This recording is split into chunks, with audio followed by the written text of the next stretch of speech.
Concentració d'ESTPB davant de la Conselleria per exigir millores en la política universitària del Consell. Acció que coincideix en el temps amb el primer mes de vaga indefinida del professorat associat de la Universitat de València. És una vergonya, com dic, que la Conselleria responsable del finançament de les universitats públiques no hagi dit ni pruna. Ja és hora que menegen fitxa i posen fi entre la universitat i la Conselleria a una situació que ja és inaguantable. Volem també que la Conselleria d'Educació, ja siga o bé el conseller o bé la directora general d'universitat, faci una mostra de poder solucionar el conflicte que el professorat associat està reclamant. Juntament amb aquesta demanda, el sindicat ha presentat en registre d'entrada dos documents. El primer per exigir a la Conselleria que reprenguen les negociacions del conveni col·lectiu de les universitats públiques després de 2 anys sense avanços.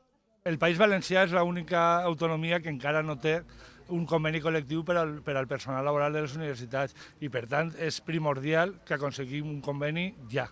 En aquest moment estem cobrant la carrera professional, el personal funcionari de carrera i laboral fixe, i s'ha quedat fora tot el personal interí i laboral indefinit. A les universitats públiques valencianes el tema de la recerca és molt precari.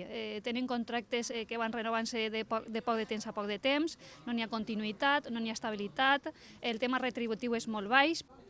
L'altre document és una esmena total al projecte de Fòrum de Diàleg de la Universitat. Pensem que no pot substituir la mesa sectorial d'universitat. ESTPB ja hem demanat en diverses ocasions a la directora general d'universitats, Josefina Bueno, que convoque una mesa sectorial d'universitats. ESTPB ha demanat sense èxit reunir-se amb la directora general d'universitats per abordar aquestes qüestions.